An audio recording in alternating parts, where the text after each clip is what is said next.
Hello students, welcome to magnet brains. हम यहाँ पर आगे दुर्वा, हमारी जो बुक हम पढ़ा रहे हैं उसका सेकंड चैप्टर हमारा कौन सा है? दो गौरैया। ये बहुत ही अच्छी कहानी है एक कि किस तरीके से बहुत सारे जानवर जो हैं किसी व्यक्ति के घर में तरह तरह के जानवर आकर रहने लगते हैं, जो हमारे आसपास हमेशा रहते हैं मगर हम इतना गौर नहीं करते। कहीं चिड़िया घोंसला बना लेती हैं, कहीं कबूतर घोंसला बना लेते हैं, तो हम लोग इसको लेकर बड़ा परेशान हो जाते हैं कि क्या कहते हैं, ये कैसे हमारे घर पे आके रह गए। कभी चूहे आ जाते हैं, कभी कहीं।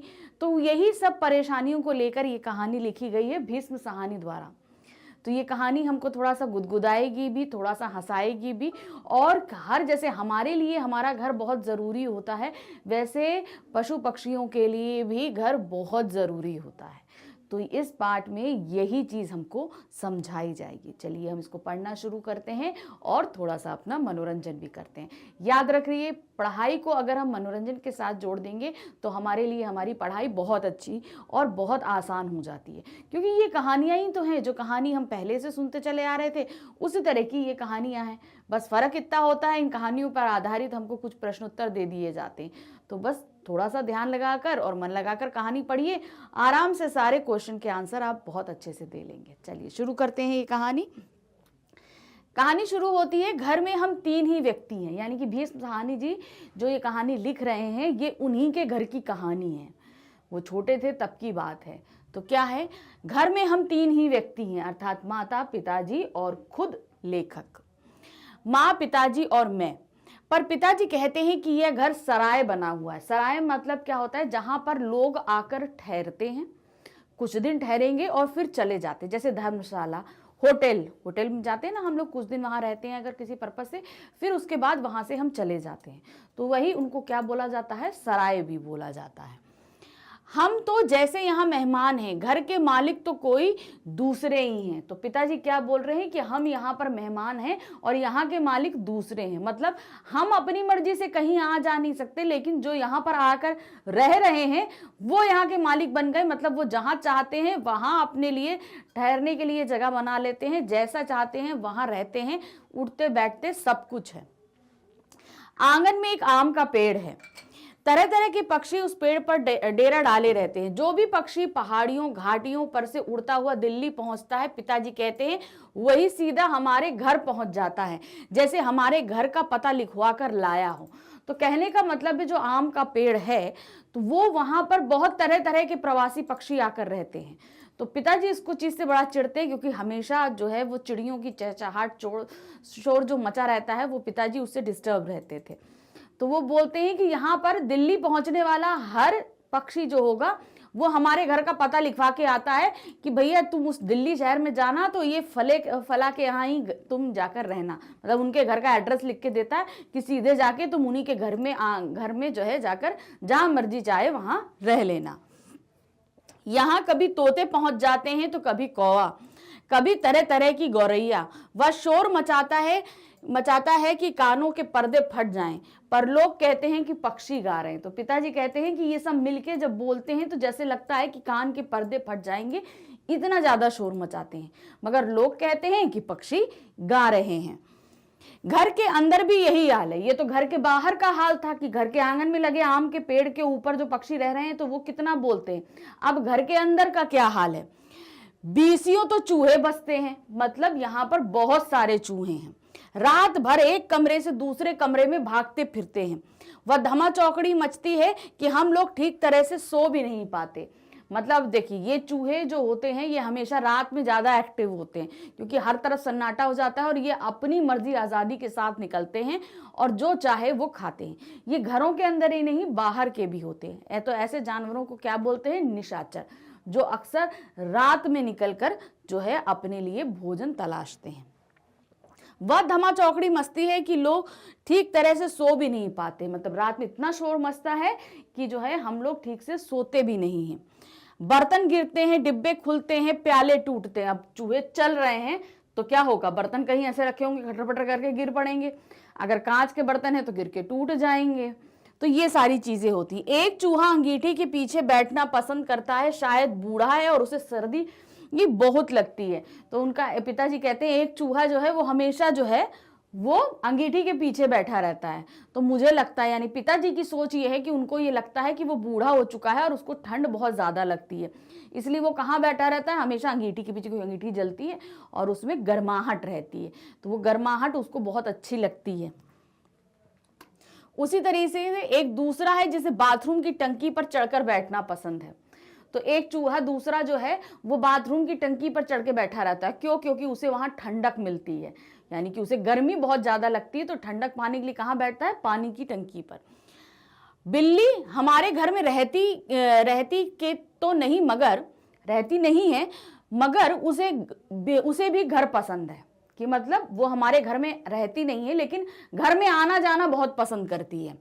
और वह कभी कभी झांक जाती है। झांक जाने का मतलब कभी आती है कभी नहीं आती, मतलब रेगुलर उसका आना नहीं, कभी कभी आकर वो देख जाती है। मन आया तो अंदर अंदर आकर दूध पी गई, ना मन आया तो बाहर से ही फिर आऊंगी कहकर चली जाती है। अगर उसको कहीं कुछ खाने पीने को नहीं मिलता तो वो आके यहाँ दूध पी जाती है, नहीं तो बाहर से देख के चली जाएगी कि नहीं आज नहीं, मैं फिर कभी या कल आऊंगी। शाम पड़ते ही 2-3 चमगादड़ कमरों के आर पार पर फैलाए ही कसरत करने लगते हैं। अब शाम के समय क्या आ जाते हैं? चमगादड़ आ जाते हैं। वो एक कमरे से दूसरे कमरे पर फैलाए उड़ने लगते हैं। घर में कल कबूतर भी हैं, दिन भर गुटरगू का संगीत सुनाई देता रहा। तो कबूतर क्या है? वो कभी शांत नहीं बैठता, अगर वो कहीं पर भी बैठेगा हमेशा उसके मुंह से आवाज ही आती रहती है, गुटरगू। तो कल घर में कबूतर भी आए और पूरा दिन गुटरगू करते रहे। इतने पर ही बस नहीं, घर में छिपकलियां भी हैं और बर्रे भी हैं, और चींटियों की तो जैसे फौज की छावनी डाले हुई है। तो यहाँ पर सिर्फ कबूतर, चमगादड़, गौरैये, तोते, चूहे, इन बिल्ली, इन सब के अलावा भी छिपकलियां, बर्रे, ये सब भी हैं। तो घर में बहुत सारे जो हैं आपके पशु पक्षी हैं। अब क्या हुआ? अब एक दिन 2 गौरैया सीधी अंदर घुस आई हैं। अब क्या हुआ? इस पार्ट का नाम जैसे आप जानते हैं कि 2 गौरैया है, तो अब यहां से मेन कहानी कि 2 गौरैया जो हैं वो उड़कर चली आती हैं, कहां? घर के अंदर आती हैं और बिना पूछे उड़ उड़कर मकान देखने लगी। मतलब उन्होंने कुछ पूछा नहीं और इधर उधर मकान देखने लगी। पिताजी कहने लगे कि मकान का निरीक्षण कर रही हैं कि उनके रहने योग्य है या नहीं। कभी वे किसी रोशनदान पर जा बैठती तो कभी खिड़की पर।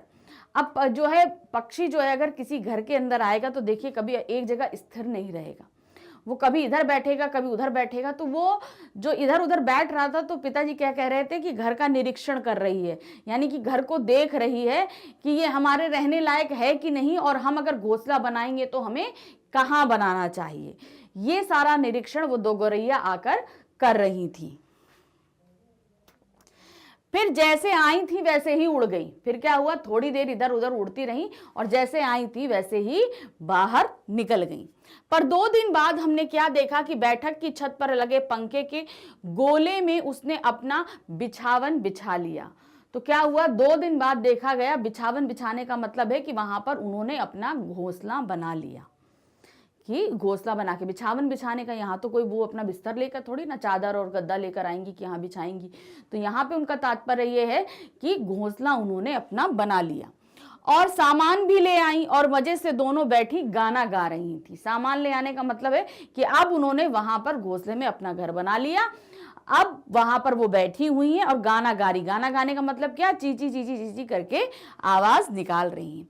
जाहिर है उन्हें घर पसंद आ गया था, मतलब अब उनके घोंसले बनाने से ये चीज साफ हो गई थी कि उनको ये घर पसंद है, अब वो यहीं पर रहेंगी। माँ और पिताजी दोनों सोफे पर बैठे उसकी ओर देखे जा रहे थे। मतलब माता पिताजी नीचे बैठे थे सोफे पे और ऊपर पंखे पे जहां बना रखा था वो पंखे की तरफ देख रहे थे बराबर उनको। थोड़ी देर बाद माँ सिर हिलाकर बोली, माँ बोली सिर हिलाकर, अब तो ये नहीं उड़ेंगी, कि मतलब अब ये यहाँ नहीं जाएंगी। क्यों? माँ ने ऐसा क्यों बोला? क्योंकि उन्होंने वहां पर घोंसला बना लिया था। अब कोई अगर घर बना ले तो ये पक्षियों के साथ ही नहीं, हम लोग का देखिए, हम लोग अगर कहीं घर बना ले तो हमको कोई आसानी से निकाले तो क्या हम निकलते हैं? ऐसा नहीं होता। तो वही चीज उनके साथ भी थी, उन्होंने घोंसला बनाया था। और जब भी पक्षी घोंसला बनाते हैं तो यानी कि वो अपनी फैमिली बढ़ा रहे हैं, कहने का मतलब अंडे देंगे, उनके बच्चे निकलेंगे, तो उस समय वो घोंसला जरूर बनाते हैं। तो यहाँ पर माँ ने उसी अंदेशे को भांपते हुए ये चीज बोली थी कि अब ये यहाँ से नहीं उड़ेंगी, पहले उड़ा देते तो उड़ जाती, अब तो इन्होंने यहाँ घोंसला बना लिया है। मतलब अगर जब आई थी, जब यहाँ पर ये सारा प्रोविजन कर रही थी घोंसला बनाने का, अगर हम उसी समय ये घोंसला तोड़ देते, हटा देते, तो ये भले यहाँ से उड़ जाती, लेकिन अब तो इन्होंने घोंसला बना लिया और उसमें आकर बैठ भी गई हैं, तो अब वो यहाँ से नहीं जाएंगी। इस पर पिताजी को गुस्सा आ गया। अब माँ ने जो बात कही, इस पे किसको गुस्सा आया? पिताजी को, कि ये तो मेरा घर है, कैसे यहाँ से नहीं निकलेंगी। तो वही चीज आई, वह उठ खड़े हुए और बोले, देखता हूं ये कैसे यहाँ रहती हैं।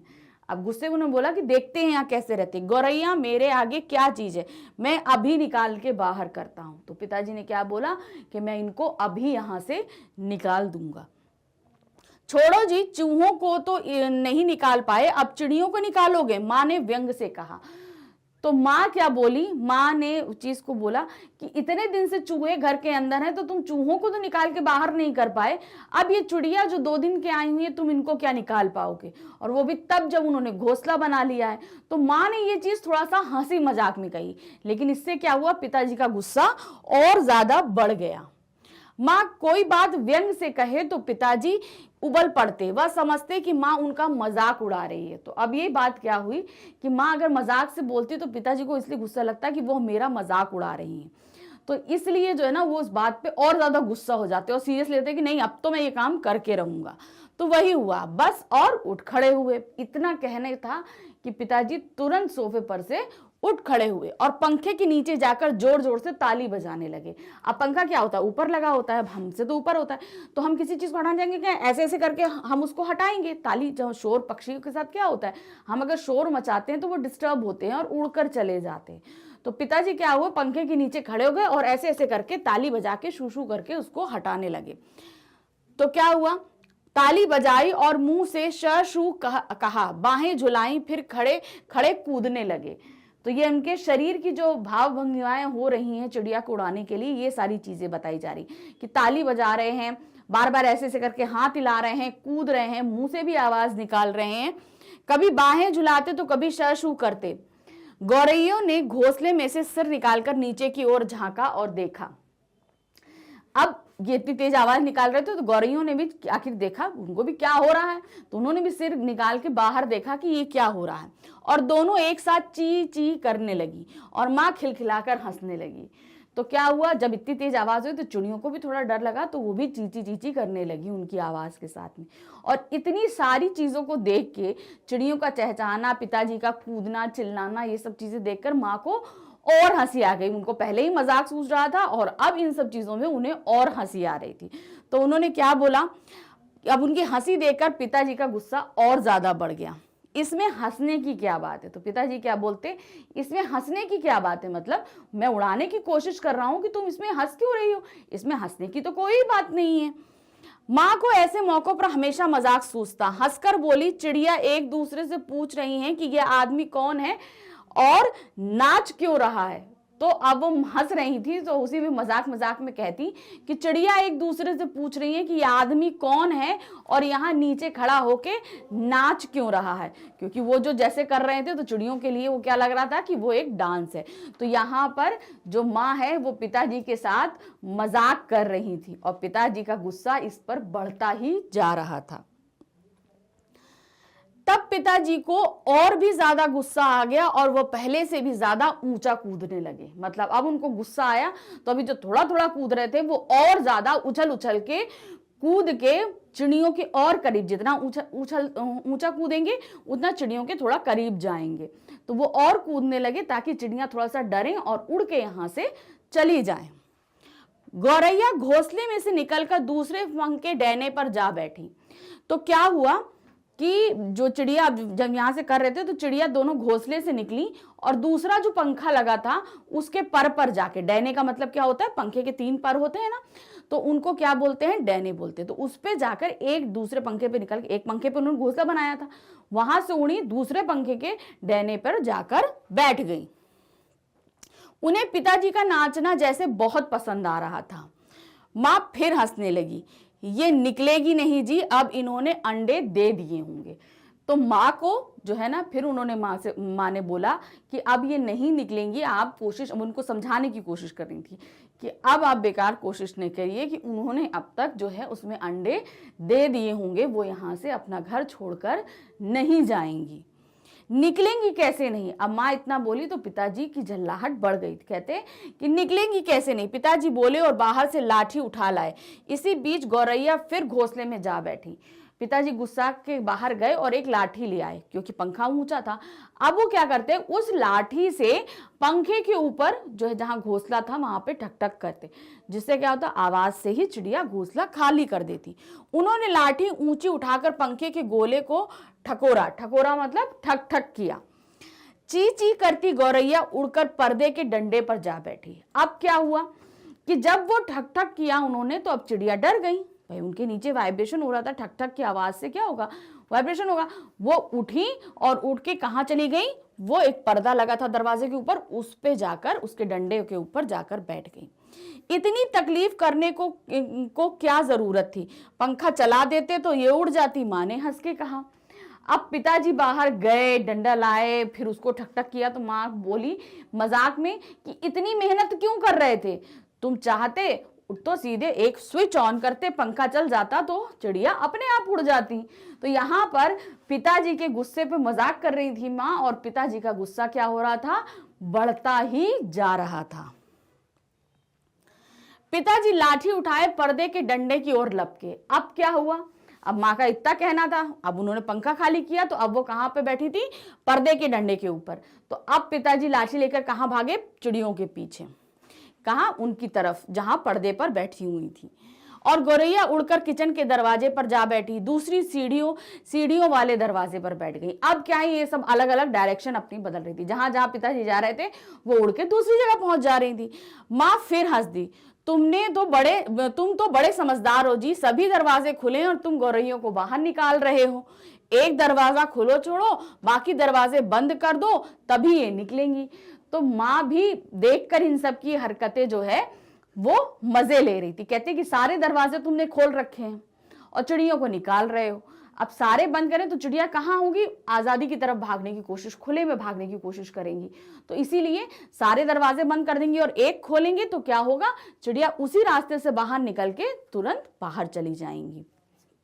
अब पिताजी ने मुझे झिड़क कर कहा, मतलब पिताजी ने किसको बोला, लेखक को झिड़क कर बोला, तू क्या खड़ा देख रहा है, जा दोनों दरवाजे बंद कर दे। उन्होंने क्या बोला, जाकर दोनों दरवाजे बंद कर दो। मैंने भाग कर दोनों दरवाजे बंद कर दिए, केवल किचन वाला दरवाजा खुला रखा। पिताजी ने फिर लाठी उठाई और गौरैयों पर हमला बोल दिया। एक बार तो झूलती लाठी माँ के सिर पर लगते लगते बची। चींची करती चिड़िया कभी एक जगह तो कभी दूसरी जगह बैठ जाती। तो अब पिताजी क्या थे, पूरे घर में डंडा लिए चिड़ियों के पीछे भाग रहे थे, जहां बैठती वहां डंडे से ठक ठक करते। एक बार तो ये कंडीशन हो गई कि वो झूलती लाठी जो इधर से उधर झूल रही थी वो माँ के सिर पर लगती लगती बची, लेकिन चिड़िया जो है वो एक जगह से दूसरी जगह, दूसरी जगह से तीसरी जगह यही कर रही थी, बाहर नहीं निकल रही थी। आखिर दोनों किचन की ओर खुले वाले दरवाजे से बाहर निकल गई। आखिरकार क्या हुआ, बड़ी मेहनत के बाद वो किचन के दरवाजे से बाहर निकल ही गई। माँ तालियां बजाने लगी। पिताजी ने लाठी दीवार के साथ टिका कर रख दी और छाती फैलाए कुर्सी पर आ बैठे। अब माँ ने बड़ी ताली बजा के तारीफ करी कि हाँ भैया, आपने चिड़ियों को जो है, गौरैयों को बाहर निकाल दिया। अब पिताजी को भी बड़ा वो हुआ और बड़े प्राउड के साथ जाके वो सोफे पर बैठ गए। आज दरवाजे बंद रखो, उन्होंने हुक्म दिया, एक दिन अंदर नहीं घुस पाएंगी तो घर छोड़ देंगी। तो पिताजी ने क्या बोला कि आज पूरा दिन जो है दरवाजे बंद रहेंगे। जब वो बंद रहेंगे तो चिड़िया अंदर नहीं आ पाएंगी, अंदर नहीं आ पाएंगी तो जब एक दो दिन नहीं आ पाएंगी तो क्या होगा कि वो घर को अपने आप ही छोड़ देंगी। तभी पंखे के ऊपर से चींची की आवाज आई। पिताजी इतना इंस्ट्रक्शन दे ही रहे थे कि फिर से पंखे के ऊपर से चींची की आवाज आई। माँ खिलखिलाकर हंस दी। मैंने सिर उठाकर ऊपर की ओर देखा, दोनों गौरैया फिर से अपने घोंसलों में मौजूद थी। तो अब क्या हुआ, पिताजी इतना इंस्ट्रक्शन दे रहे थे कि चिड़िया ऊपर बैठी थी। अब ये सारी सिचुएशन देखकर क्या हुआ, माँ फिर से हंस पड़ी। अब क्या हुआ, माँ क्या बोली कि ये जरूर दरवाजे के नीचे से आई होंगी। मैंने दरवाजे के नीचे देखा, सचमुच दरवाजे के नीचे थोड़ी थोड़ी जगह खाली थी। पिताजी को तो गुस्सा आ गया, माँ मदद तो करती नहीं थी, बेटी हंसी जा रही थी। अब इतनी मेहनत, इतनी उछल कूद के बाद चिड़ियों को बाहर निकाला था, और जैसे ही आगे इत्मीनान से पिताजी बैठे तो देखा कि फिर से चिड़िया अपने घोंसले में थी। तो ये सारी सिचुएशन देखकर मां हंसती थी। तो अब यहाँ क्या था कि पिताजी का गुस्सा बढ़ गया और बढ़ता ही जा रहा था धीरे धीरे, क्योंकि माँ कोई मदद नहीं कर रही थी और ऊपर से हंसती जा रही थी और बीच बीच में कुछ ना कुछ बोलती जा रही थी। तो ये पिताजी का गुस्सा बढ़ाने का काम होता ही जा रहा था। अब तो पिताजी गौरैयों पर पिल गए। गौरैयों पर पिल जाने का मतलब क्या है, अब तो उन्हीं के पीछे ही पड़ गए। अब वो कुछ सोच ही नहीं रहे थे कि इनको निकालना है तो बस निकालना ही है। उन्होंने दरवाजों के नीचे कपड़े ठूंस दिए ताकि कहीं कोई छेद नहीं बच जाए। तो जितने भी दरवाजे थे उसके नीचे कपड़े ठूंस दिए गए कि अब वो जो है यहाँ से बाहर, मतलब जो है इन दरवाजा, अगर हमने इनको दरवाजों से बाहर निकाल भी दिया तो इस नीचे की जगहों से अंदर ना आ सके। फिर लाठी झुलाते हुए उन पर टूट पड़े। चिड़िया ची ची करती फिर बाहर निकल गई। फिर उनके पीछे पड़े। फिर चिड़िया जो है वो चींची करती करती दरवाजे से बाहर चली गई। पर थोड़ी देर बाद फिर वो कमरे में मौजूद थी। अब की बार कहां से आई थी? रोशनदान से, जिसका एक शीशा टूटा हुआ था। मतलब दरवाजे से बाहर जाती और कहीं ना कहीं घर के दूसरे हिस्से से, जहां खिड़की, कहीं रोशनदान, कहीं दरवाजों के नीचे, जहां उनको मौका मिलता वहां से वो अंदर चली आ रही थी। देखो जी, चिड़ियों को मत निकालो, माँ ने अब की बार गंभीरता से कहा। अब तो इन्होंने अंडे भी दे दिए होंगे, अब ये यहां से नहीं जाएंगी। तो अब यहां पर क्या हुआ, माँ ने फिर से ये चीज बोली गंभीरता के साथ, इनको मत निकालिए, इन्होंने अंडे दे दिए होंगे, ये नहीं जाएंगी। जाहिर सी बात है, अगर कहीं पर बच्चे पड़े हैं तो माँ बाप कभी भी किसी सिचुएशन में छोड़कर नहीं जाते, कोई उनको कितना ही नुकसान पहुंचाने की कोशिश ना करे। तो अब माँ गंभीरता से कह रही थी कि अंडे होंगे, चिड़िया उनको छोड़कर नहीं जाएंगी, अब आप ये कोशिश करना छोड़ दीजिए। क्या मतलब, मैं कालीन बर्बाद करवा लूं? तो अब क्या था, पिताजी कहते क्या मतलब कि मैं कालीन बर्बाद कर लूं? कालीन बर्बाद करने का मतलब क्या था? पंखे के ऊपर उन्होंने घोंसला बनाया था, वो वहां रह रही थी और पंखे के नीचे कारपेट पड़ी हुई थी। अब वो वहां रहती, वहां से शिफ्ट कर दी तो क्या हो रहा था, चिड़ियों की जो खाना पीना सब, उनकी सारी गंदगी क्या हो रही थी, उस कालीन पर गिर रही थी। तो कालीन पे गिरने के कारण क्या था, वो गंदा हो रहा था। तो उन्होंने वही कहा कि मैं अब वो अपना कालीन गंदा नहीं होने दूंगा। पिताजी बोले और कुर्सी पर चढ़कर रोशनदान में कपड़ा ठूंस दिया। अभी तो दरवाजों के नीचे ठूसा गया था, अब उन्होंने कपड़ा कहाँ लगा दिया, रोशनदान का जो कांच टूटा था उस पर भी लगा दिया। फिर लाठी झुलाकर एक बार फिर चिड़ियों को खदेड़ दिया। दोनों पिछले आंगन की दीवार पर जा बैठी। अब उन्होंने सारे रास्ते अंदर आने के बंद कर दिए थे। और क्या हुआ कि अब वो बेचारी दोनों मायूस होकर कहां बैठ गई, आंगन की पिछली दीवार पर जाकर बैठी हुई थी। इतने में रात पड़ गई। अब क्या होता है, पक्षी रात में शिथिल पड़ जाते हैं, वो कहीं आना जाना पसंद नहीं करते। तो अब तक जो है वो रात हो गई थी। हम खाना खाकर ऊपर जाकर सो गए। जाने से पहले मैंने आंगन में झांक कर देखा, चिड़िया वहां पर भी नहीं थी। अब क्या था, लेखक क्या बोले कि रात हो गई थी, मैं खाना खा के ऊपर गया। ऊपर जाने से पहले मैंने देखा तो चिड़िया कहाँ नहीं थी, जहां पर वो बैठी हुई थी, मतलब आंगन पर। मैंने समझ लिया कि उन्हें अक्ल आ गई होगी, अपनी हार मानकर किसी दूसरी जगह चली गई होंगी। तो लेखक ने ये सोचा कि अब उन्होंने अपनी हार मान ली होगी, अब कहीं और जाकर वो अपना घोंसला बनाएंगी। तो जो बार बार अंदर बाहर का काम हो रहा था वो दोनों के लिए थका देने वाला था। अगर पिताजी के लिए था तो गौरैयों के लिए भी था। दूसरे दिन इतवार था। जब हम लोग नीचे उतर कर आए तो वे फिर से मौजूद थी और बड़े मजे से बैठी मल्हार गा रही थी। तो यहाँ पर कहने का क्या मतलब है कि जब ये लोग सुबह के समय, यानी दूसरा दिन संडे था, तो जब वो नीचे उतरे तो देखा चिड़िया अपनी जगह यानी अपने घोंसले में मौजूद थी और मल्हार गाने का मतलब वो चीची चीची जो है वो गा रही थी। पिताजी ने फिर लाठी उठा ली। उस दिन उन्हें गौरैयों को बाहर निकालने में बहुत देर लगी। मतलब उन्होंने लाठी उठाई और गौरैयों को बाहर निकालने में, जैसे एक दिन पहले वो निकाल रहे थे यानी शनिवार को निकाल रहे थे, तो क्या हो रहा था, उस दिन बार बार जल्दी जल्दी बात चली जा रही थी। अब चिड़िया जो है उस जगह से जाने को तैयार नहीं थी। बहुत टाइम उनको लगा बाहर निकालने के लिए। अब तो रोज यही कुछ होने लगा। अब डेली लगभग यही हो रहा था, वो भगाते थे चिड़िया चली आती थी, वो भगाते थे चिड़िया कहीं ना कहीं से अंदर चली आती थी। दिन में तो वो बाहर निकाल दी जाती, पर रात के वक्त जब हम सो रहे होते तो ना जाने किस रास्ते से वे अंदर घुस आती थी। पिताजी परेशान हो उठे, आखिर कोई कहां तक लाठी झुला सकता है। पिताजी बार बार कहें, मैं हार मानने वाला व्यक्ति नहीं हूं। अब ये डेली का रूटीन हो गया था। वो लोग सोने जाते तो दिन में निकाल दिया जाता, तब तक वो बाहर चली जाती। जब वो लोग सोने जाते तो वो फिर से पता नहीं किस रास्ते से आकर बैठ जाती थी और सुबह फिर वहीं मिलती थी, फिर दूसरे दिन निकाली जाती, फिर रात में आ जाती। तो ये सिलसिला काफी दिन तक चलता रहा। अब क्या हुआ, ये काम से पिताजी भी परेशान हो गए थे। डेली जो है वो लाठी झुलाते, वो बाहर निकल जाती। तो अब ये परेशानी का कारण बनता जा रहा था। पर आखिर वह भी तंग आ गए। आखिर जब उनकी सहनशीलता चुक गई तो वह कहने लगे कि वह गौरैयों का घोंसला नोचकर निकाल देंगे। अब गौरैया नहीं जा रही थी तो पिताजी ने कहा कि अब मैं इनका घोंसला ही तोड़ देता हूं तो वो यहां पर आएंगी ही नहीं। और वह फौरन ही बाहर से एक स्टूल उठा लाए।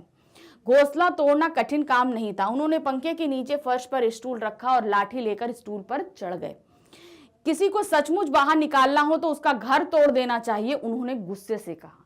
तो उन्होंने क्या बोला कि अगर किसी को कहीं से बाहर निकालना हो तो उसका घर तोड़ दीजिए, वो जगह अपने आप खाली हो जाएगी। घोंसले में से अनेक तिनके बाहर की ओर लटक रहे थे। मतलब घोंसला बनता है तो बहुत छोटे छोटे तिनके जो हैं वो बाहर की तरफ निकल रहे थे। गौरियों ने सजावट के लिए मानो झालर टांग रखी हो। हम लोग जैसे झालर टांगते हैं ना, तो वो वैसे थी। पिताजी ने लाठी का सिरा सूखी घास के तिनकों पर जमाया और दाईं ओर खींचा। दो तिनके घोंसले में से अलग हो गए और फरफराते हुए नीचे उतरने लगे। तो अब उन्होंने जब लाठी से किया तो दो तीन जो है वो तिनके निकल गए और नीचे की तरफ गिरने गए। चलो दो तिनके तो बाहर निकल गए। माँ ने हंस के बोला। अब माँ को फिर से मजाक सूझा। उन्होंने क्या बोला कि चलो दो तिनके तो निकल गए, अब बाकी 2000 भी निकाल दो। मतलब दो तिनके निकले हैं, अभी 2000 ऊपर हैं। माँ ये बात उल्टी तरीके से समझा रही थी, कह रही थी, और वो हंस के बोल रही थी। तो पिताजी का गुस्सा और ज्यादा बढ़ रहा था। तभी मैंने बाहर आंगन की ओर देखा और मुझे दोनों गौरैयां नजर आईं। तो क्या हुआ, अब लेखक ने बाहर आंगन की तरफ देखा तो वहां दोनों गौरैयां बैठी हुई थी। दोनों चुपचाप दीवार पर बैठी थी। इसी बीच दोनों कुछ कुछ दुबला गई थी। अब बाहर अंदर बाहर करने में चिंता हो रही थी तो वो कुछ मुरझाई सी और दुबली सी लग रही थी, कुछ कुछ काली पड़ गई थी। अब वे चहक भी नहीं रही थी, जैसे पहले चहक कर चींची करती रहती थी, अब वो वैसा नहीं कर रही थी, क्योंकि अपनी आंखों के सामने अपना घर टूटता हुआ देख रही थी तो कैसे चींची करेंगी। अब पिताजी लाठी का सिरा घास के तिनकों के ऊपर रखकर उसे रखे रखे घुमाने लगे। मतलब घोंसला रखा और ऐसे ऐसे करके उन्होंने घुमाना शुरू किया। तो अब क्या हुआ, जो है उसके आसपास सारे तिनके लिपटने लगे, ऐसे ऐसे करके लिपटने लगे। इतने घोंसले के लंबे लंबे तिनके लाठी के सिरे पर लिपटने लगे। वे लिपटते गए और घोंसला लाठी के इर्द गिर्द खिंचता चला गया। तो सारा घोंसला लाठी के इर्द गिर्द लिपट गया। फिर वह खींच खींच कर लाठी के सिरे से इर्द गिर्द लपेटा जाने लगा। फिर आसपास से भी खींच के लपेट गया। सूखी घास और रुई के फाहे और धागे और तीलियां लाठी के सिरे पर लिपटने लगी। तभी सहसा जोर की आवाज आई, ची ची ची ची। तो मतलब जब घोंसला लपट रहा था तभी एकदम से ची ची ची ची करके आवाज आई। पिताजी के हाथ ठिठक गए। पिताजी एकदम से डर गए। अरे ये क्या हुआ, क्या गौरैया लौट आई? मैंने झट से बाहर की ओर देखा, नहीं, दोनों गौरैयां दीवार पर गुमसुम बैठी हुई थी, यानी कि वो उदास थी। तो फिर क्या हुआ, चीची की फिर आवाज आई। मैंने ऊपर देखा तो उसी समय क्या हुआ, चीची की आवाज फिर से आई, क्योंकि बाहर देखा तो दोनों चिड़िया बैठी थी, तो आखिर ऊपर कौन चीची कर रहा था। तो लेखक ने फिर से ऊपर देखा। पंखे के गोले के ऊपर से नन्ही नन्ही गौरैया सिर निकाले नीचे की ओर देख रही थी। तो मतलब माँ का कहना सही था, उसके अंदर अंडे थे और बच्चे निकल आए थे। तो अब उन्होंने बोला दीवार पर बैठिए, तो वो वहां पर छोटे छोटे जो हैं गौरैया के बच्चे थे, चीची किए जा रहे थे। अभी भी पिताजी के हाथ में लाठी थी, उस पर लिपटा घोंसले का बहुत सारा हिस्सा था। अब पिताजी भी रुक चुके थे, वो कुछ कर नहीं रहे थे, बस देखे जा रहे थे। लाठी हाथ में थी, डंडे पे घोंसले का जो बहुत सा हिस्सा है वो लिपट चुका था और वो बच्चों की तरफ देख रहे थे। नन्ही नन्ही दो गौरैया, वे अभी भी झांके जा रही थी और चीची करके मानो अपना परिचय दे रही थी, हम आ गई हैं, हमारे माँ बाप कहाँ हैं।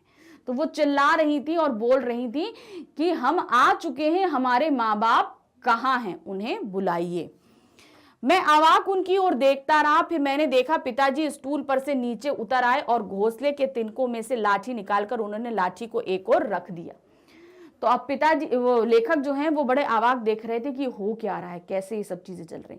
पिताजी समझ गए, वो चुपचाप उतरे, उन्होंने लाठी किनारे रख दी और चुपचाप कुर्सी पर आके बैठ गए। अब उनके शरीर में हरकत नहीं थी, वो जाकर चुपचाप जो है वो कुर्सी पर बैठ गए। इस बीच माँ कुर्सी पर से उठी और सभी दरवाजे खोल दिए। नन्ही चिड़िया अभी भी हाफ हाफ कर चिल्लाए जा रही थी और अपने माँ बाप को बुला रही थी। माँ इस बात को समझ चुकी थी बहुत पहले ही। जैसे ही पिताजी ने सब कुछ छोड़ा, माँ ने सारे दरवाजे खोल दिए, इसलिए ताकि चिड़िया जो है वो अंदर आ सके। और बच्चे छोटे छोटे वो बराबर चिल्लाए जा रहे थे, क्योंकि उन्हें भी खतरे का आभास हो चुका था, उनका घर टूट रहा था। उनके माँ बाप झट से उड़कर अंदर आ गए और चींची करते उनसे जा मिले और उनकी नन्ही नन्ही चोंचों में चुग्गा डालने लगे। माँ बाप भी खुश हो गए, अंदर आए, जल्दी से बच्चों को गले लगाया और चुग्गा यानी कि खाने के लिए छोटा छोटा सा खाना उनके मुंह में डालने लगे। माँ पिताजी और उनकी ओर देखते रह गए। कमरे में फिर से शोर होने लगा था, पर अब की बार पिताजी उनकी ओर देख देख कर केवल मुस्कुराते रहे। तो अब क्या हो गया था कि घर में और ज्यादा शोर बढ़ गया था। कमरे में पहले तो खाली 2 चिड़ियां थी, अब तो और भी बच्चे बढ़ गए थे। तो अब क्या, और ज्यादा शोर बढ़ने के बावजूद भी पिताजी गुस्से में नहीं थे, वो मुस्कुरा के उसकी तरफ देखते रहते थे। क्यों? क्योंकि यहाँ पर उन्होंने जीवन का नया परिचय देखा था कि किस तरीके से बच्चे आए थे, उनका घर तोड़ रहे थे, क्यों चिड़िया इतना जद्दोजहद कर रही थी अपने घर को बचाने, क्योंकि उनके अंदर उसके अंडे थे। वो डर रही थी कि हमारे बच्चे हमसे अलग हो जाएंगे, इसलिए बार बार जब उनको बाहर निकाला जाता वो झट से अंदर चली आती। और उस दिन जब सारे रास्ते बंद हो गए, वो मायूस जो है जब अंदर नहीं आ पा रही थी, बेचारी बाहर बैठे अपना घोंसला टूटते देख रही थी और जानती थी कि उसके अंदर उनके बच्चे हैं और वो कुछ भी नहीं कर पा रही थी। तो इस तरीके से ये जो पाठ लिखा है भीष्म साहनी जी ने, अपने बचपन की एक छोटी सी कहानी आपके सामने प्रस्तुत करी है। जहां पर ये व्यंग से भरपूर थी, वहीं हमें ये भी समझाने की कोशिश कर रही थी कि इस संसार में सिर्फ मनुष्यों का ही वास नहीं है, हम जो है पशु पक्षियों का भी पूरा बराबर की हिस्सेदारी है इस पृथ्वी पर। हम जो है, हम जंगल काट के उनके घरों की तरफ बढ़ रहे हैं, उनके घर कम हो रहे हैं, तो नतीजतन क्या होता है कि वो हमारे ही घरों में आकर रहने लगते हैं। तो ये सारी चीज़ें हमें जहाँ पर हंसा रही हैं, वहीं पर हमें बहुत कुछ समझाने की कोशिश भी कर रही हैं। एक तरीके से छिपा हुआ मैसेज है कि जंगलों को बचाया जाए, ताकि वो अपने घरों का ना छोड़कर हमारे घरों पर ना आए। तो ये पाठ हमने आपको पूरी तरह समझाया और आई होप आपको इसके पीछे छिपे हुए मैसेज का मतलब भी समझ में आया होगा। प्रश्न पहला दिया गया है, अब ये पाठ से हमें दिया जा रहा है, मतलब हमको जो पाठ में आधारित है उससे पूछा जा रहा है। पहला प्रश्न क्या है, दोनों गौरैयों को पिताजी जब घर से बाहर निकालने की कोशिश कर रहे थे तो माँ क्यों मदद नहीं कर रही थी, बस वह हंसती ही क्यों जा रही थी? क्योंकि माँ कोई कोशिश नहीं कर रही थी, बस वो हंसती जा रही थी और पिताजी पर हंस हंस के व्यंग्यबाण छोड़ती जा रही थी, तो जिससे पिताजी का गुस्सा और ज्यादा बढ़ता जा रहा था। तो ऐसा वो क्यों कर रही थी कि वो किसी चीज में मदद नहीं कर रही थी और सिर्फ हंस रही थी? कारण क्या था? क्योंकि माँ नहीं चाहती थी कि गौरैयों का घर उजड़ जाए, क्योंकि वो समझ चुकी थी कि अब ये जो घर बन चुका है इसका कारण ये है कि ये यहाँ पर अंडे दे चुकी हैं और अब उसमें से बच्चे निकलेंगे, इसलिए वो पिताजी की मदद नहीं कर रही थी। और गौरैया भी पिताजी के बाहर निकालने की कोशिश को खेल समझ रही थी, इसीलिए वह आवाज सुनकर घोंसले में से गर्दन निकालकर बाहर झांकती थी और फिर घोंसले में घुस जाती थी। तो यहाँ पर पिताजी के बार बार प्रयास पर भी वो नहीं निकल रही थी और जब वो करते तो वो गर्दन झांकती और फिर वापस चली जाती। और माँ का मदद ना करने का कारण क्या था? क्योंकि वो जानती थी कि घोंसलों के अंदर अंडे आ चुके हैं, अब वो चिड़िया छोड़कर नहीं जाएंगी और ऐसे भी जब बच्चे हैं तो घर उजाड़ने का कोई मतलब भी नहीं है, तब उस जगह पर वो गलत हो जाता है। नेक्स्ट क्वेश्चन, देखो जी चिड़ियों को मत निकालो, माँ ने पिताजी से गंभीरता से यह क्यों कहा? क्यों? क्योंकि माँ ने जान चुकी थी कि इतनी कोशिश करी जा रही थी, इतने दिनों से उन्हें हटा दिया जाता था, सब जगह के आने जाने के रास्ते बंद कर दिए जाते थे, निकल जाती थी और फिर से वो सुबह आके बैठ जाती थी।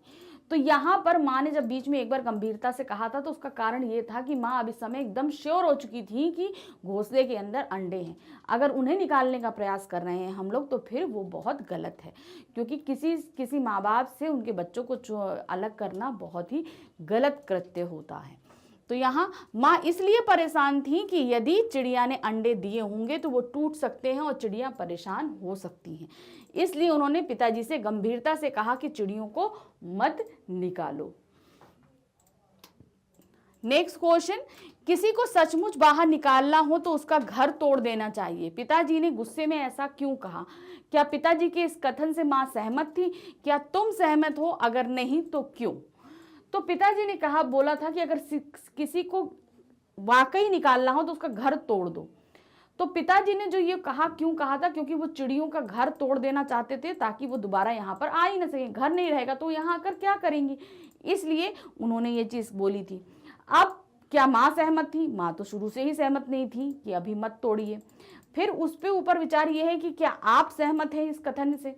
क्या उन्हें घोंसला तोड़ना चाहिए था या नहीं, या ये जो भी है, अगर आप तोड़ना हाँ बोलते हैं तो उसका तर्क दीजिए, और अगर आप ना बोल रहे हैं तो उसका भी आपको तर्क देकर ही उत्तर देना होगा। पिताजी के इस कथन से माँ बिल्कुल सहमत नहीं थी कि वे किसी का घर तोड़ने के पक्ष में नहीं थी। किसी का भी घर तोड़ना अच्छी बात नहीं। उनके अनुसार अगर चिड़ियों का घर तोड़ा गया तो वो बेचारी कहाँ जाएंगी और उनके बच्चों और अंडों का क्या होगा। हम इस बात से पूर्णतः असहमत हैं कि वह तो चिड़िया हैं, यदि किसी के साथ भी ऐसा हो तो उसके हृदय पर क्या बीतेगी। तो चिड़ियों का ही नहीं, अगर हम में से भी किसी का घर अगर टूटता है तो हमारे ऊपर क्या बीतेगी। तो यही सोचकर हमें दूसरे का घर नहीं तोड़ना चाहिए। तो हम इस बात से पूरी तरीके से असहमत हैं। फोर्थ क्वेश्चन आ गया, कमरे में फिर से शोर होने पर भी पिताजी अब की बार गौरैयों की तरफ देखकर मुस्कुरा क्यों रहे थे? कारण क्या था?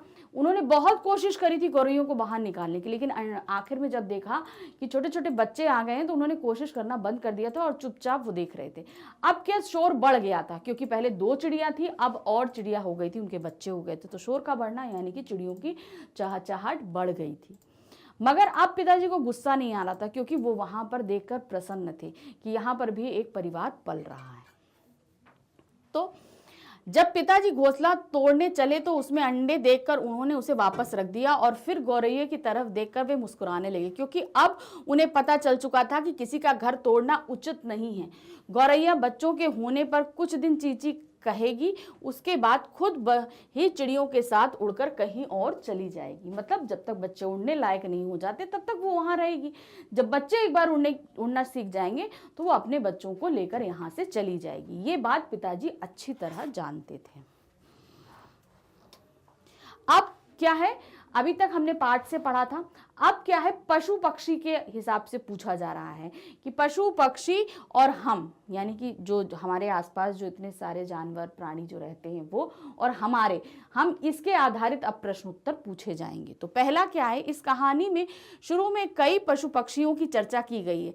कहानी में वे ऐसे कुछ काम करते हैं जो मनुष्य करते हैं, उनको ढूंढकर तालिका पूरी करो। तो कहने का मतलब कुछ काम ऐसे हैं जो जानवरों द्वारा कार्यरत किए जाते हैं, मगर वो कार्य क्या है, वो मनुष्यों द्वारा संपन्न होते हैं। जैसे पहला का पक्षी क्या करते थे, घर का पता लिखवा कर आते थे, था ना। दिल्ली जब भी आते थे तो उनके घर का पता लिखवा कर आते थे कि जाइए दिल्ली में इन्हीं के घर के आम के पेड़ पर जाके रहिएगा। तो पता लिखवाने का काम कौन करते हैं, मनुष्य करते हैं, मगर यहाँ किसके लिए इस्तेमाल किया गया था, पक्षियों के लिए इस्तेमाल किया गया था। फिर बूढ़ा चूहा शायद सर्दी लगने के कारण अंगीठी के पीछे छिपकर बैठा है। अब सर्दी लगने का काम क्या होता है, हम लोग अंगीठी तापने का काम कौन करता है, मनुष्य करते हैं ना, मगर यहाँ कौन कर रहा था, चूहा कर रहा था। तो ये चूहे के ऊपर हम लिखेंगे, चूहे के द्वारा ये काम संपन्न हो रहा था जो मनुष्य करते हैं। गा क्या है, बिल्ली। फिर मन आया तो अंदर आकर दूध पी गई, मन ना आया तो बाहर से ही फिर आऊंगी कहकर चली जाती। अब मन का होना ना होना और कहना कि आऊंगी कल आऊंगी, तो ये सारा कृत्य किसके द्वारा संपन्न होता है, मनुष्यों द्वारा संपन्न होता है। मन का होना ना होना मनुष्यों के ऊपर संपन्न होता है। तो ये यहाँ पर इस्तेमाल किया गया था बिल्ली के लिए।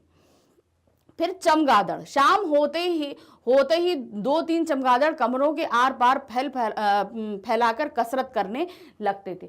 तो कसरत करने का काम किसका होता था, मनुष्यों का होता है। जानवर पशु पक्षी जो है वो कसरत नहीं करते। तो यहाँ ये जो मनुष्यों वाला कृत्य है कौन कर रहा था? चमगादड़ों द्वारा संपन्न किया जा रहा था। फिर चींटियां, चींटियों की छावनी लगी थी, फौज की छावनी। फौजी में कौन होते हैं? हमारे मनुष्य होते हैं। उनकी छावनी मतलब उनका जो पूरा डेरा लगता है, टेंट्स लगते हैं, सारा चीजें जो असेंबल की जाती हैं वो लगती है। तो यहाँ पर बहुत सारी चींटियों की छावनी का मतलब अब यहाँ पर मनुष्यों द्वारा छावनी लगाई जाती है। वो कृत्य यहाँ पर किसके द्वारा लिए संपन्न किया जा रहा था? चींटियों द्वारा संपन्न किया जा रहा था। अब क्या है? मल्हार। तो यहां पर एक शब्द बीच में कहा गया था, मल्हार गाया जाता है। क्या था ये? नीचे दिए गए वाक्य को पढ़ो। अब हमें एक वाक्य दिया गया है, उसे हमें पढ़ना है, फिर उस पर आधारित प्रश्नों को हमें बताना है।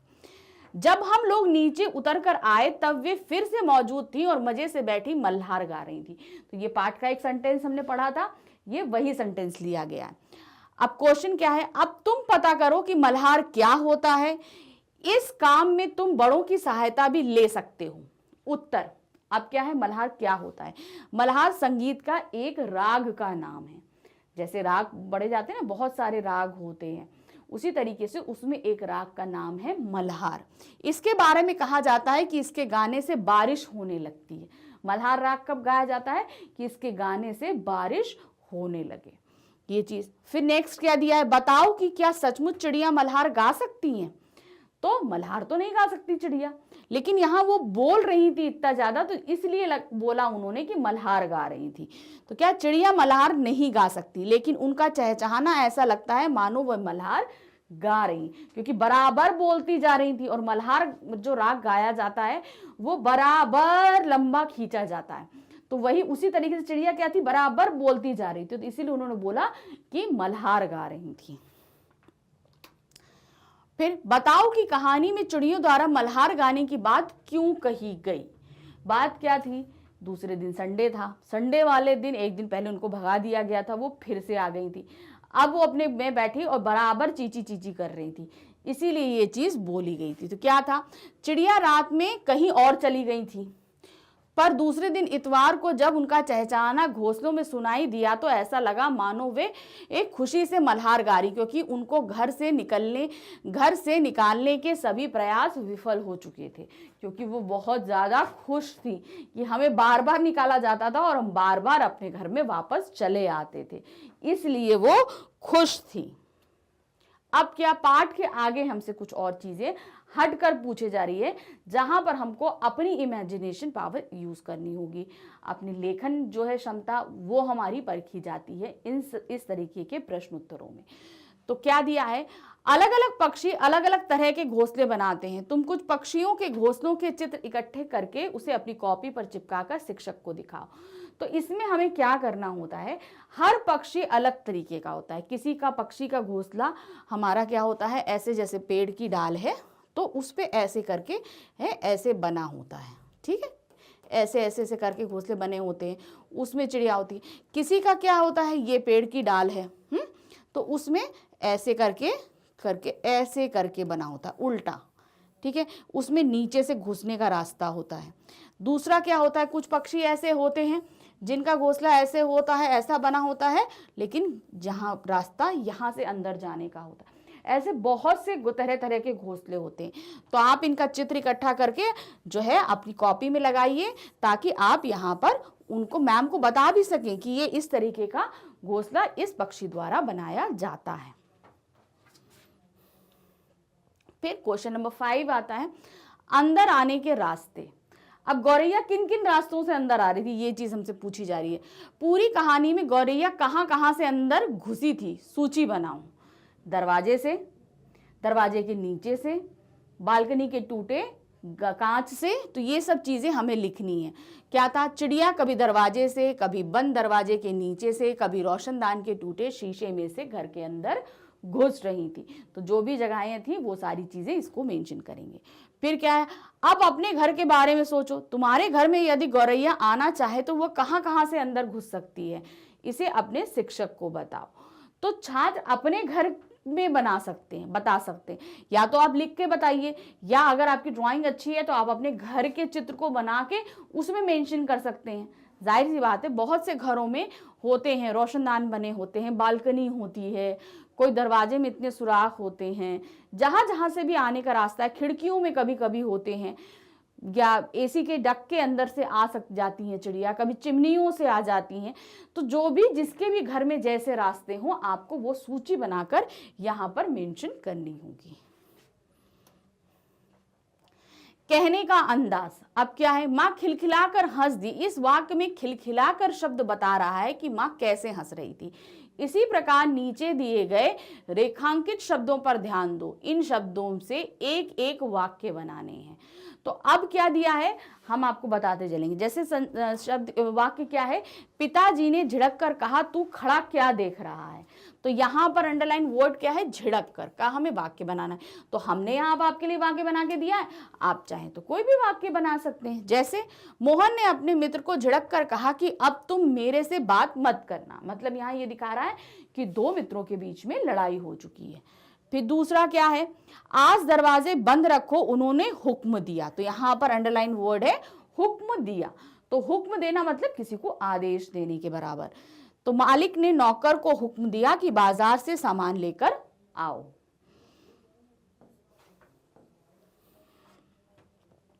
फिर क्या, देखो जी चिड़ियों को मत निकालो, माँ ने अब की बार गंभीरता से कहा।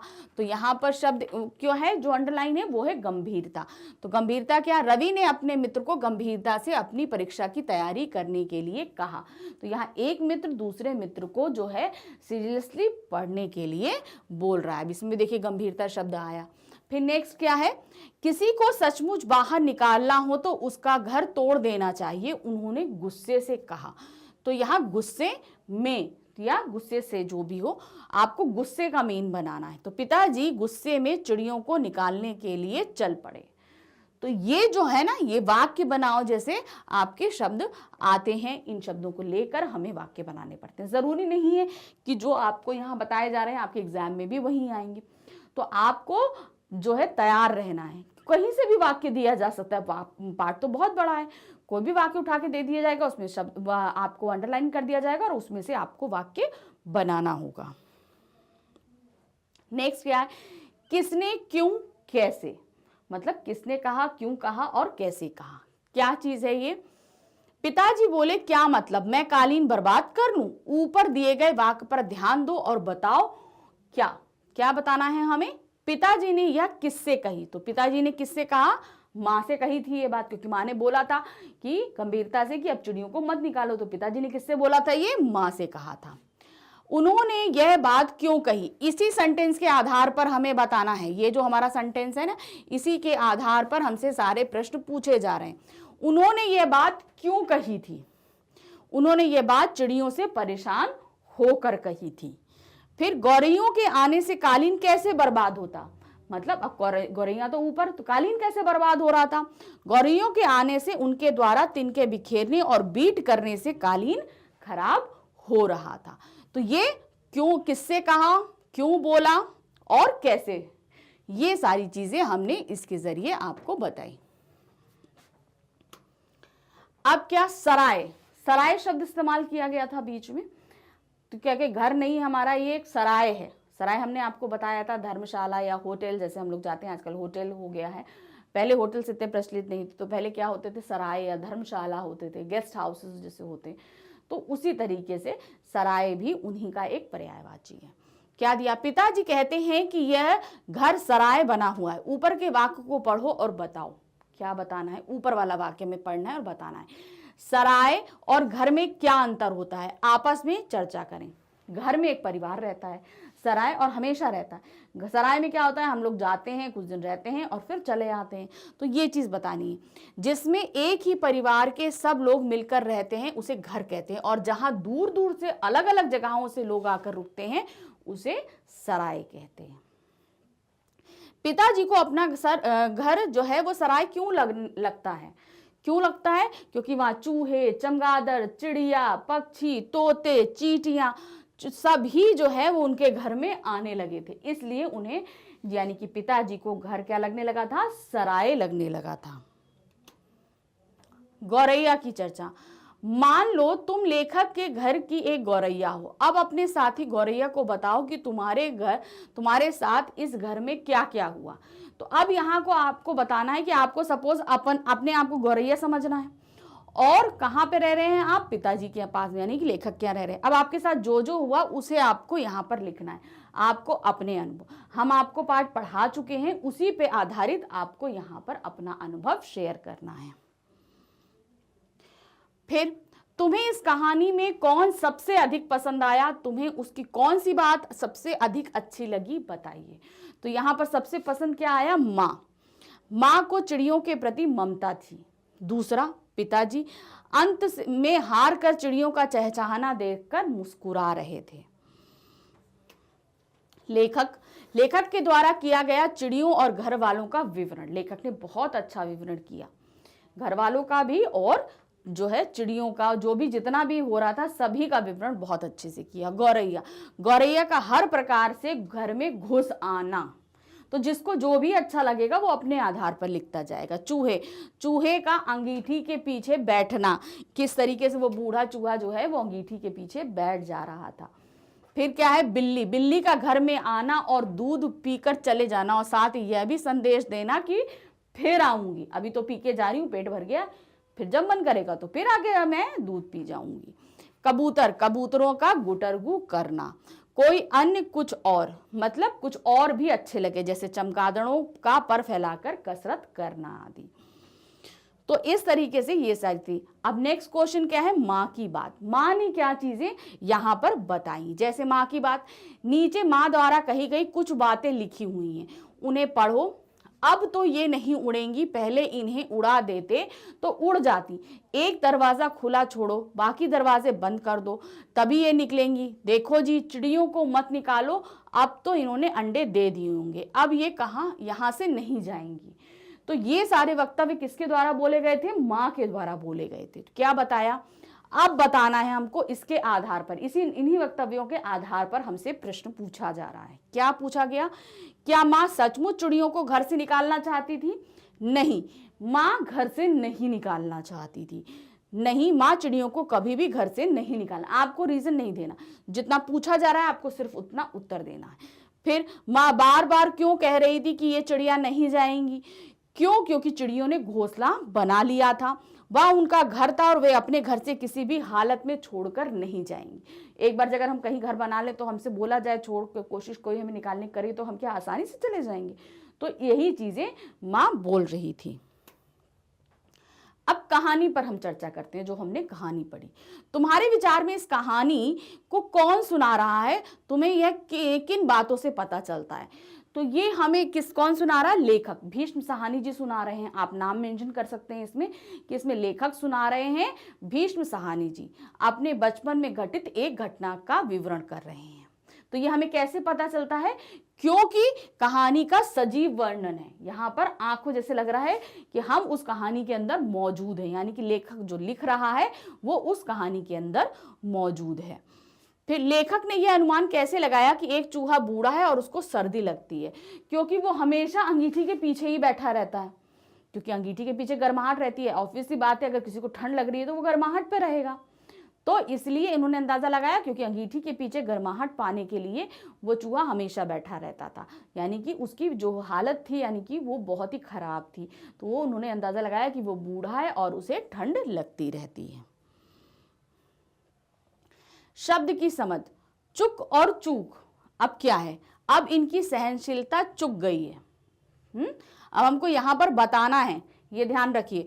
आप वाक्य बनाएंगे फिर बताएंगे। चुक गई, सहनशीलता चुक गई मतलब अब थक चुके, अब नहीं हो रहा है। उसका निशाना चूक गया मतलब टारगेट उस निशाने से हम हिल गए, वहां निशाने पर जाकर नहीं लगा। अब तुम इन शब्दों को समझो और उनसे वाक्य बनाओ। आपके सामने एक एक वाक्य बनाए गए हैं, आप इनसे भी वाक्य बना सके। चुक जाना, सहनशीलता चुक मतलब अब बर्दाश्त की लिमिट से ऊपर हो जाना, बियॉन्ड द लिमिट जिसको हम बोलते हैं। चुक जाना मतलब बियॉन्ड द लिमिट, तो वो चीजें हो गई। फिर चूक जाना मतलब हम अपने टारगेट को हिट नहीं कर पाए, उससे अलग चले गए। अब सुख और सूख, सुख मतलब हमें बहुत अच्छा आनंद महसूस होता है। सूख जाना मतलब कोई चीज ड्राई हो जाना, यही चीज है। सुख के क्षण अनमोल होते हैं, पानी के बिना पेड़ के पत्ते सूख गए, ये दिया। फिर क्या है, धूल और धूल, आंधी के चलने से चारों तरफ धूल ही धूल हो गई। फिर क्या, तेज बारिश से पूरी प्रकृति धुल गई। धूल का मतलब जो मिट्टी के छोटे छोटे कण होते हैं सूखे हुए, वो धूल होते हैं। धुल जाना मतलब कोई चीज पानी से साफ हो जाना। सुना और सूना, प्रधानमंत्री का भाषण सभी ने सुना, सुना मतलब हियर, हम सुन रहे हैं। फिर बच्चों ने अपनी नानी के घर चले जाने से सारा घर सूना हो गया, सुना मतलब यहाँ पर सन्नाटा हो जाना। इसे हम क्या कहते हैं, श्रुति सम भिन्नार्थक शब्द, यानी जो सुनने में एक जैसे लगते हैं जिनका अर्थ अलग होता है। श्रुति सम, श्रुति मतलब सुनना, सुनना, सम यानी एक जैसा सुनाई देने वाला, मगर भिन्नार्थक अर्थ यानी जिसका अर्थ अलग अलग हो, सुनने में एक सा लगे मगर अर्थ अलग अलग हो। तो इस तरीके से इस पाठ के सभी प्रश्न उत्तर मैंने आपको बताए। बहुत हद तक पाठ से थे, कुछ आपसे पूछे गए। तो आपको खाली पाठ के सारे प्रश्नों को अच्छे से पढ़ना है और अपने आप को इस चीज़ के लिए तैयार करना है कि हमसे अगर कहीं बीच से भी पूछा जाता है तो हम उसका आंसर अच्छी तरीके से दे सकेंगे। तो आई होप ये पाठ आपको अच्छे से समझ में आया होगा, इसके प्रश्न उत्तर समझ में आए होंगे। Thank you, bye bye.